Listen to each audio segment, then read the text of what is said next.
arrêtez tout et lisez un important rapport qui vient d'être élaboré et publié par une ONG extrêmement influente et importante à travers le monde. Un nouveau rapport sur les tensions entre l'Algérie et le Maroc. Et ce rapport demande ou fournit des pistes de solutions pour gérer les tensions entre l'Algérie et le Maroc. Ils disent que depuis 2021, le Maroc et l'Algérie sont pris dans une crise diplomatique. Les événements au Sahara occidental risquent de faire entrer en conflit les deux pays. Les facteurs de risque comprennent la course aux armements, la désinformation en ligne, l'activisme croissant des jeunes au sein du Front Polisario. Ils ont mis en exergue le rôle de la désinformation. La désinformation en ligne. De les médias algériens, chaque matin et soir, le Maroc, c'est les feux de forêt. Le Maroc, c'est à cause de lui que les clubs algériens, l'équipe d'Algérie n'arrive pas à gagner un trophée, le football africain. S'il y a un problème de météo, c'est le Maroc. Matin et soir, il faut parler au Maroc, il ne faut pas parler au Maroc, il faut dire la vérité. La propagande anti-marocaine est 10 fois supérieure à la propagande anti-algérienne au Maroc. Alors bonjour tout le monde, j'espère que vous allez bien, j'espère que tout se passe bien chez vous. Dans cette vidéo, il s'agit d'un rapport international, d'un rapport sécuritaire et géopolitique sur la relation entre l'Algérie et le Maroc. Ces derniers temps, comme on le sait tous, les tensions sont très hautes entre les deux pays. Et bon, regardons ensemble et discutons après. Arrêtez tout et lisez un important rapport qui vient d'être élaboré et publié par une ONG extrêmement influente et importante à travers le monde. Il s'agit de Crisis Group, International Crisis Group, qui a publié hier, le 29 novembre 2024, un nouveau rapport sur les tensions entre l'Algérie et le Maroc. Et ce rapport demande ou fournit des pistes de solutions pour gérer les tensions entre l'Algérie et le Maroc. C'est un rapport extrêmement important. Wallah, ya jma'a, même إذا ما راكوش ملاح, même si vous ne vous en sentez pas, même si vous n'êtes pas bien, vous n'avez pas le moral, même si vous avez, vous traversez des épreuves personnelles ou professionnelles compliquées, prenez le temps, s'il vous plaît, de lire ce rapport, parce que ce qui se passe entre l'Algérie et le Maroc a un impact direct sur le quotidien des populations algériennes et marocaines. Les 47 millions d'Algériens et d'Algériennes, les 36 millions ou les 37 millions de Marocains sont parfaitement concernés, tous, sans exception. Le pauvre, le riche. Je dis bien le pauvre jusqu'au riche. On est tous concernés par ces tensions, par ce conflit qui risque de dégénérer. Et justement, the International Crisis Group nous donne des explications, nous fait des propositions. Pour une fois, dans le dossier du conflit algéro-marocain, une instance, un organisme, un groupe, des individus présentent des solutions. Au lieu d'alimenter la haine, au lieu d'alimenter les tensions. Alors, hier, le 29 novembre 2024, ils ont fait un rapport très intéressant sur le Maroc et l'Algérie. Qu'est-ce qu'ils disent? Ils disent que depuis 2021, le Maroc et l'Algérie sont pris dans une crise diplomatique. Les événements au Sahara occidental risquent de faire entrer en conflit les deux pays, alors que les relations de Rabat et Israël sont une source de friction. Ils sont très objectifs. Ils sont ni pro-algériens ni pro-marocains. Ils disent voilà ce que l'Algérie a fait, voilà ce que le Maroc a fait et quelles sont les solutions. En quoi est-ce significatif? Ils disent en quoi ce conflit peut être dangereux, et pourquoi c'est important de s'intéresser à ce conflit qui oppose l'Algérie au Maroc. Retenue mutuelle et pression des États-Unis ont permis pour le moment de contenir les tensions entre les deux pays. Mais de nouveaux développements pourraient menacer le statu quo. Les facteurs de risque comprennent la course aux armements, la désinformation en ligne, l'activisme croissant des jeunes au sein du Front Polisario, mouvement indépendantiste du Sahara occidental, et la mise en place de la nouvelle administration américaine avec l'arrivée de Donald Trump. Comment agir? Ce rapport propose des solutions. Comment éviter que ce conflit ne s'aggrave entre l'Algérie et le Maroc? Les pays occidentaux devraient insister sur l'importance de protéger les civils et de permettre à la mission des Nations Unies d'opérer efficacement au Sahara occidental. Pour éviter une nouvelle escalade de tensions, ils devraient également poursuivre le dialogue avec le gouvernement algérien et marocain. Limiter les ventes d'armes, aider à relancer les pourparlers sous l'égide des Nations Unies. Des propositions concrètes. Les experts de l'International Crisis Group, qu'est-ce qu'ils demandent? Il faut arrêter de vendre des armes à l'Algérie et au Maroc. Comme ça, les deux États ne vont pas alimenter, parce que l'Algérie augmente son budget à 24-25 milliards, le Maroc à 12-13 milliards. Quand l'Algérie achète des armes, le Maroc doit acheter des armes. Quand le Maroc se rapproche d'Israël et fait des accords militaires, l'Algérie se sent obligée de riposter et de faire de nouveaux accords et d'essayer d'acheter de nouvelles armes. Et cette course aux armements alimente les tensions permanentes. L'Algérie fait des exercices militaires, le Maroc participe à des exercices militaires avec les Américains, les Israéliens, les Européens. Et ça alimente une mécanique de la menace, des menaces indirectes, des menaces déguisées, et ça crée une atmosphère de pré-guerre. Et ce qui est dangereux pour le Maghreb, ce qui est dangereux pour les peuples algériens et les peuples marocains. Donc, il faut que l'International Crisis Group ont totalement, les experts du Crisis Group ont totalement raison de demander l'arrêt de la vente des armes à l'Algérie et au Maroc. Très bonne solution. L'implication de l'ONU, l'implication du dialogue, mais surtout, et c'est ça ce que j'ai aimé dans ce rapport, ils ont mis en exergue le rôle de la désinformation. La désinformation en ligne. Ils le disent bien, la désinformation en ligne, elle est aujourd'hui une arme de guerre qui aggrave la tension entre l'Algérie et le Maroc. Ça aggrave, franchement ça aggrave. Où je m'attends à des informations en ligne. Aide les médias algériens, chaque matin et soir. Le Maroc, c'est les feux de forêt. Le Maroc, c'est à cause de lui que les clubs algériens ou l'équipe d'Algérie n'arrivent pas à gagner un trophée. Le football africain. Le Maroc, c'est lui. S'il y a du chômage en Algérie, c'est le Maroc. S'il y a un problème de météo, c'est le Maroc. Matin et soir, il faut parler au Maroc, il faut pas parler aux Marocains. Ils sont des ennemis, c'est l'ennemi absolu. Cette propagande, la désinformation, c'est quoi? C'est de prendre des informations mensongères. C'est des informations mensongères. Quand on dit, par exemple, le Maroc soutient le MAC, le mouvement pour l'autodétermination de la Kabylie, complètement fou. Farhad Mani n'est jamais parti au Maroc. Il n'a jamais été reçu officiellement par les autorités marocaines. Les responsables du MAC n'ont jamais été reçus par le gouvernement marocain. Il n'y a pas une annexe du MAC au Maroc. Il n'y a pas un siège. Le MAC n'a pas de siège au Maroc. Un exemple. Les mouvements terroristes algériens ou les mouvements dissidents, les opposants dissidents algériens sont soutenus par le Maroc. C'est pas vrai. Mais ça parle Hicham Aboud et Anwar Malek, qui sont des cyberactivistes, qui vont régulièrement au Maroc. Le mouvement Rachid, par exemple, il est basé en Suisse, il est basé en Angleterre. Le MAC, il est basé en France ou là au Canada. Ils sont pas basés, ils n'ont pas d'activité sur le territoire marocain. Ça, c'est important. Ça, c'est de la désinformation. Et plein d'exemples. Plein d'exemples. L'affaire, par exemple, Iman Khalif, la boxeuse, il a accusé des lobbies marocains, on a accusé les Marocains, etc. Alors que c'était les Russes. C'était les Russes qui n'ont pas voulu de Iman Khalif parce qu'ils avaient un problème avec le comité olympique international et que la boxeuse Iman Khalif algérienne était soutenue par le comité olympique. Comme il y avait un problème entre la Russie et le comité olympique international, elle a été bouc émissaire. C'est pas les Marocains, etc. Du côté du Maroc aussi, il y a beaucoup de désinformation. Il y a beaucoup de médias marocains, des mecs qui propagent la haine contre l'Algérie, des pages Facebook ou des comptes sur les médias sociaux. On accuse les Algériens de tout et de n'importe quoi. Il y a beaucoup de désinformation. Sauf que malheureusement, depuis 2021, il faut dire la vérité, la propagande anti-marocaine est 10 fois supérieure à la propagande anti-algérienne au Maroc. La propagande anti-marocaine en Algérie, elle est beaucoup plus puissante. Elle mobilise des télévisions. Algérie 24 News. La chaîne d'information en continu financée par l'État algérien, appartenant à l'État algérien, elle est spécialisée dans le Maroc. Les Algériens sont devenus conditionnés. Même les Algériens qui ne sont pas instruits, qui n'ont pas d'esprit critique, qui sont pas outillés, qui ne lisent pas, qui ne se documentent pas, qui ne s'informent pas, ils commencent à croire aux thèses de la propagande. Ah, le Maroc sont nos ennemis. Ah, ils vont nous envahir. Ah, ils veulent prendre. Par exemple, le Maroc ne réclame plus Tindouf et Béchar. C'est pas vrai. Il y a un accord depuis 72 entre l'Algérie et le Maroc qui reconnaît l'intangibilité des frontières. Il n'y a plus de reconnaissance, il n'y a plus de revendications marocaines, ne revendique plus, voilà, il n'y a plus de revendications marocaines sur Béchar et Tindouf. Le Maroc ne revendique plus Béchar et Tindouf pour les reprendre de l'Algérie. Exemple. Et il y a plein de cas de désinformation du côté algérien comme du côté marocain. Et cette désinformation, elle est dangereuse. Elle est vraiment dangereuse.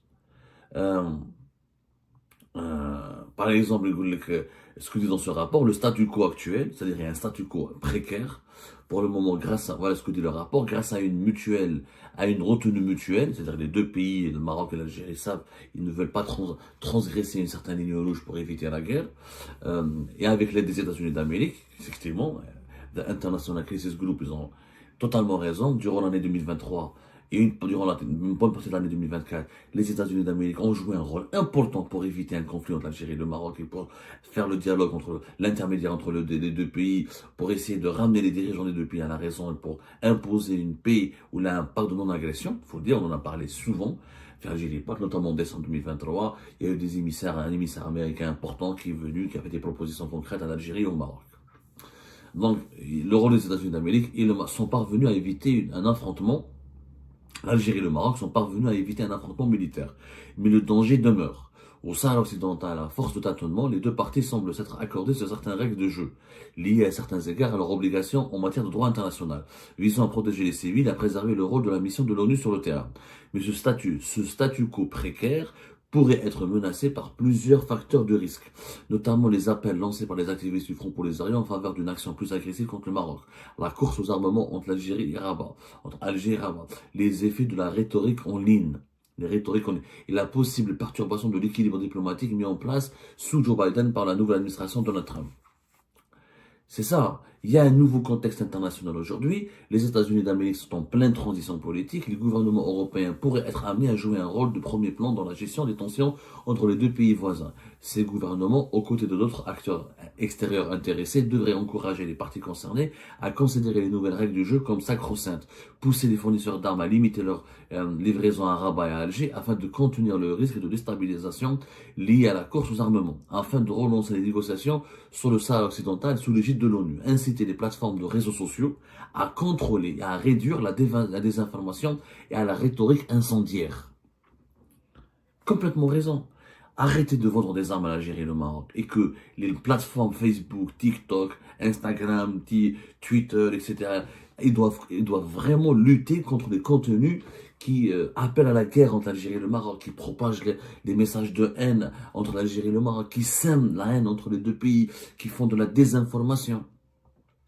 Franchement, c'est très bien dit ce rapport. La désinformation, comme les ventes d'armes, parce que la désinformation, c'est elle qui conditionne les opinions publiques. Quand la désinformation, c'est quoi son objectif? Et de pousser à tout prix les Algériens à détester les Marocains, et de pousser à tout prix les Marocains à détester les Algériens. Une fois que ce sentiment national de haine s'installe dans les deux pays, après les dirigeants n'ont qu'à préparer la guerre. On veut absolument préparer les opinions publiques et les peuples des deux pays à accepter la guerre. À éventuellement envisager la guerre. Ce qui est complètement dangereux. Ce qui est très très dangereux. Et on devrait lutter et empêcher cela. La désinformation, elle est aussi dangereuse que la vente d'armes. Heureusement que l'International Crisis Group ont souligné ce point. Ont vraiment souligné ce point. Il faut absolument se révolter contre cette désinformation permanente. Et il faut, moi j'adhère à la feuille de route proposée par l'International Crisis Group. Il faut que les deux pays arrêtent leur cause d'armement et respectent certaines normes ou certaines lignes rouges à ne jamais franchir. Ensuite, comme le conclut le rapport de The International Crisis Group, lorsque les conditions seront réunies, la prochaine étape consistera pour l'Algérie et le Maroc à rétablir leurs relations diplomatiques et idéalement aller au-delà pour promouvoir la coopération en matière de sécurité frontalière, d'infrastructures et de commerce comme base d'une relation plus stable, plus productive et plus durable. Et ça, c'est le rêve. Ça, c'est le rêve. C'est le rêve, mais pour le moment, ça paraît une utopie. Mais ce n'est pas impossible. Avec le dialogue, avec la diplomatie, on peut tout résoudre. Le problème de l'Algérie et du Maroc, il est diplomatique. Il ne peut être résolu que par la diplomatie, par le dialogue franc et direct avec des intermédiaires ou la médiation sincère et de bonne foi. Mais de grâce, lisez ce rapport. C'est vraiment important. Diffusez-le. Diffusez ces solutions qui ont été proposées par les experts de l'International Crisis Group. Il y va de l'avenir de notre région et de l'avenir de nos enfants et de nos deux peuples. Il faut arrêter, stopper la désinformation. Filtrez vos sources. Ne lisez pas. Quand il y a un sujet sur l'Algérie et le Maroc, lisez des sources et des médias qui sont équitables et objectifs. Vous allez me dire, mais qui est objectif dans cette histoire? Effectivement, malheureusement, du côté algérien comme du côté marocain, C'est extrêmement rare de trouver des médias, des journalistes et des sources fiables et correctes et objectives. C'est notre rôle. C'est pour ça que moi j'appelle l'élite algérienne et l'élite marocaine à travailler dans ce sens, à créer des organismes pour lutter contre les fake news, la désinformation, pour nouer le dialogue, pour proposer des contenus qui appellent à l'amitié, qui appellent à la fraternité, qui appellent au bon voisinage. Malheureusement, dans les deux pays, il y a un proverbe, je pense que c'est un poète polonais qui a dit un jour, euh, le mal triomphe lorsque les bonnes personnes, les gens du bien se taisent. Voilà, ça résume tout. Le mal risque de triompher entre l'Algérie et le Maroc parce que les personnes sensées, parce que les personnes, les notables des deux pays, les élites des deux pays, parce que les bonnes personnes, parce que les personnes qui ont des bonnes intentions se taisent et se laissent faire. On ne doit pas se laisser faire. Et ben voilà les amis, c'était ça. Je vous remercie comme d'habitude pour avoir suivi cette vidéo jusqu'à la fin. Je vous remercie pour vos commentaires, pour votre soutien à notre chaîne et pour vos abonnements.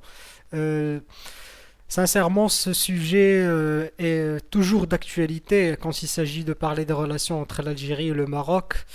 Euh, c'est tendu, c'est assez grave en ce moment et depuis pas mal de temps, depuis 2019-2020, les choses ont complètement changé, ça on le sait tous. Mais concernant le vrai sujet de cette vidéo, en ce qui concerne, bah, il y a deux volets déjà, on peut pas, on peut dire ça, que en ce qui concerne la vente d'armes, moi ça me dépasse. Je vais être très sincère et franc avec vous. Ça, c'est la souveraineté de l'État, que ce soit le Maroc comme l'Algérie. Je crois pas que je suis en position de dire à qui que ce soit d'arrêter ou d'acheter ou de faire. On ne peut faire que commenter ce qui se passe, mais donner des, donner des leçons, bah, c'est pas ma position. Donc je me, je m'écarte de ce volet et je veux plutôt discuter le deuxième volet de cette vidéo, le deuxième sujet sur ce qui se passe sur les réseaux sociaux et sur les médias et cette désinformation et cette propagande vraiment qui est très dure et qu'il faut analyser d'abord. Donc, il faut être sincère, il faut être objectif. Voilà. Essayez de l'être, au moins. Donc, de mon côté, je veux déjà que je distingue entre deux choses. Ce qui est officiel, le langage officiel des États, donc les médias officiels des deux États, le Maroc et l'Algérie, et puis sur les réseaux sociaux. Donc, officiellement, la différence est vraiment, le contraste est vraiment grave. Le Maroc n'a jamais insulté l'Algérie, n'a jamais utilisé de langage péjoratif ou de langage vraiment... il n'a jamais agressé verbalement ou de n'importe quelle façon l'Algérie dans ses médias ou dans son discours envers l'Algérie et les Algériens. Donc le discours marocain a toujours été retenu, il a même été à un certain point, ça allait dans le sens du rapprochement, la main tendue. On voulait toujours d'une fraternité et d'un rapprochement entre les deux peuples et même entre les deux gouvernements, et on appelait à l'apaisement. Ça, c'était toujours la position et c'est même toujours la position du Maroc. Jusqu'à maintenant. De l'autre côté, l'Algérie, depuis 2019 et depuis que Tebboune a pris le pouvoir en Algérie, et tout a changé. Ils ont vraiment versé dans l'insulte pure et simple, avec un langage ordurier, avec des insultes envers le peuple, envers le gouvernement marocain, envers le Maroc directement, matin et soir. Donc, je vais pas trop m'étaler sur la description de ce phénomène complètement insupportable. Mais bon, c'est la réalité et il faut le reconnaître. C'est complètement unilatéral d'un seul côté. Donc ça, c'est sur le niveau officiel. Parlons maintenant des réseaux sociaux. effectivement, là aussi, il y a une différence. Là aussi, il y a une différence. Mais il ne faut pas oublier que sur les réseaux sociaux, on parle d'individus. On peut voir même proportionnellement, les Algériens sont beaucoup plus agressifs et ils recourent à beaucoup plus d'insultes et moins d'argumentation et moins d'élégance et moins oh, je vais pas dire manque d'éducation ou quoi que ce soit, mais c'est comme ça. C'est une culture qui s'est installée en Algérie et c'est malheureux cette culture ce manque de culture en fait. Ce- c'est une culture de la calomnie et de l'insulte, malheureusement. Du côté marocain, il y a parfois des réactions, il y a parfois des gens qui surréagissent. On est tous humains, on peut faire des erreurs, mais globalement de ce que je vois, moi, sur TikTok, sur Instagram, sur YouTube, les Marocains, en globalement, la majorité réfrègne de l'insulte et de la calomnie. On discute, on argumente, on partage notre point de vue, mais en tout respect, avec tout le respect possible, et on essaie de toujours d'être respectueux et d'engager dans la discussion sans avoir recours à des pratiques complètement à ne pas tourner en imbécile, quoi. Donc voilà, c'était ça mon point de vue. Et moi aussi, je joins ma voix à celle d'Abdou Samar. J'appelle au rapprochement, au dialogue sain et à la discussion pour qu'on puisse arriver à des solutions entre que ce soit sur le niveau officiel entre les gouvernements pour qu'on puisse arriver à des solutions finales aux conflits qui nous ont pourri la vie pendant une cinquantaine d'années, mais aussi sur les réseaux. Il faut vraiment calmer le jeu. On n'est pas là pour se faire insulter ni pour insulter les autres. Sincèrement, et surtout je passe un message là aux Algériens parce que qu'on le veuille ou non, ce sont eux qui sont très agressifs envers le Maroc et envers les Marocains. Donc s'il vous plaît, frères algériens, je vous appelle nos frères parce que vous l'êtes. Qu'on le veuille ou non, on sera toujours frères, que ce soit juste par la géographie. C'est une fatalité géographique, on ne peut pas se séparer. Donc vaut mieux s'entendre et vaut mieux créer un langage commun et arrêter d'utiliser l'insulte comme moyen de défense ou d'expression même. Il faut trouver un langage sain et trouver les bons arguments et discuter de façon tout à fait normale comme tous les peuples du monde le font. En fait, les réseaux sociaux, c'est fait pour ça. Mais pas pour créer de la division, mais plutôt pour se rapprocher. Et bon, j'espère que le message arrive ou atteigne les gens concernés et j'espère que les choses puissent redevenir assez normales entre nous et qu'on puisse toujours discuter dans un climat fraternel et complètement paisible. Voilà. Donc je vous remercie pour votre attention et je vous remercie pour votre soutien et à la prochaine dans une nouvelle vidéo. Au revoir.